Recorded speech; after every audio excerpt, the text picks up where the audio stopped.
Okay, physical training. It's a very, very good question, particularly as you get older. During my experiences with Mad Max, I really learned that you had to be in peak shape to be a stunt rider. And that peak shape is not only to do the action that they require, but also to be able to hit the ground and not get hurt. Because as you build muscle, flexibility, a good strength in the body, it allows you to have an armor plating on your body to where you can substantiate hard hits with the ground and get up and then keep going. Over the years, with the training I've been involved in, riders like James Stewart in America, Michael Byrne in America, Dan Stalfer here in Australia, Brian Starring in Australia, and I've learned a lot about physical conditioning.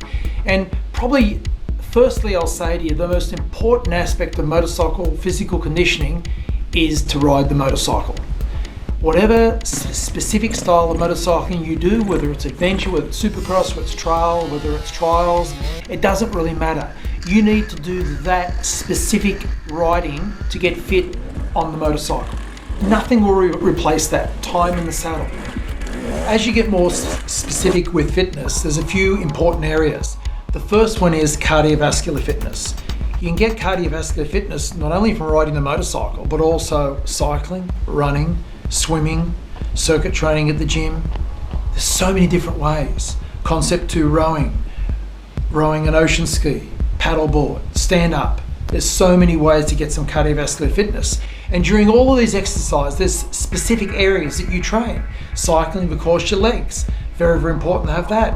Paddling an ocean ski or a stand-up, that's great for core and your upper body. So there's different areas that you can adjust and use to get overall bike fitness.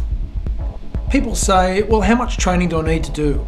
I've got limited time, I've got work, I've got a family, or maybe if you're a bit older, you've lost the family and the work commitments aren't as high, so you've got some more time. So it sort of all depends on what stage of life you're in. As I said, riding a motorcycle is most important, but let's look at some specific areas. Let's say we're a runner. You need to run for 20 to 30 minutes. Maybe that run to start with is a walk and a run and build up to run the whole time. Cycling, you need to cycle for probably at least an hour. And it's proven with all forms of cardiovascular exercising that what they call fartlek or intensity training, so where you go for a short time, rest, go hard, have rest, go hard, that's a better way to build your cardiovascular fitness quicker than is to do steady state training. So all of these varieties are out there. There's so many different varieties. And let's not forget flexibility. Getting down on the ground, doing flexibility training, stretching out your tendons, your muscles, your ligaments, getting things more pliable and supple. And for me, not only wearing the right protective gear over the years of the riding that I've had and being fit, but flexibility is something that I've always maintained. And people go, oh, it's a waste of time. Oh, I can't be bothered doing it. There's all sorts of reasons why people don't do flexibility. But just watching the TV at night, you can get down on the carpet and spend half an hour of quality stretching time. Then there's core strength. Having a good link between upper and lower body is critical. Core strength not only is enhanced by doing other forms of exercise like paddling, stand up, concept 2 training, all those different things, but also you can just do specific core training, get down on the ground, core exercise like the plank, sit-ups, different variety. There's so many different types of core exercise to do. So flexibility, core strength, upper body, lower body, cardiovascular training, strength and conditioning, going to the gym, pushing some weights. That's also very good. But remember, a lot of people that are into serious motorcycle, more particularly racing, usually get a lot of forearm pump when you associate weight training with racing a motorcycle. Now, there's a few reasons for that. We won't go into it at the moment, but be careful. If you're susceptible to forearm pump in your arms, then be careful what type of weight training you do, because I've noticed over the years that people who do a lot of weight training, they unfortunately get forearm pump. Okay, how about a basic workout that we might do for the general Joe Blow guy or girl?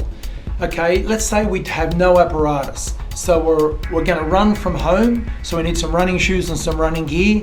So we go for a run. We may start with a walk and then run until we can get up to a run. Like I said, 20 to 30 minutes if we can over that length of time. We might run to a park. We might do some training at the park at the same time, some strength and conditioning training. It might be some push-ups. It might be some dips on the chair that's in the park. It might be some pull-ups on maybe a tree branch where you do some chins and do some pull-ups. You can get a bit of a variety just in the general park. You can find all sorts of things to do it. Down on the ground, do some course training, some sit-ups, some planks, some side planks, some reverse planks. There's all sorts of isometric style of core exercise you can do. Then you might run home and then always finish with a little bit of stretching. And also when you finish the run, to do some recovery exercise is nice too. Now, recovery exercise is all about moving the blood around the body, getting rid of the lactates that are formed in the muscles, and circulation is all about recovery. So going for a walk, maybe an hour or so after exercise, if you've got the time, or walk it out at the end of your exercise, just walk a little bit, go for a light swim if there's a pool around. But generally I'm talking about no apparatus, so just a walk on the ground is very good, a bit of stretch, and then there's your basic exercise. If you can do that 2-3 times a week, you're going to start to build some cardiovascular fitness. Mix that in with a ride on the weekend on your specific bike that you ride, and you're starting to get to the point where you're going to build fitness level over time. Now, none of this happens quickly. You've got to spend time. And people who jump into exercise thinking they're going to, have great milestones within a couple of weeks, you're kidding yourselves. Seriously kidding yourselves. You've got to spend time. There's no easy way. And that's the message that I first learned when I went to America back in 1980. And in the gym that I went to, that was written on the wall. There's no easy way. And that's stuck in my head ever since. If you want to get anything out of any sport, you've got to put some time in. And if you don't put some time in, then you compromise the situation. You can fall, hurt yourself because you're not fit enough. You might have a brain fade here and there. You're going to get hurt and you're not going to enjoy what you tip your life into. So putting a bit of time into fitness is super critical.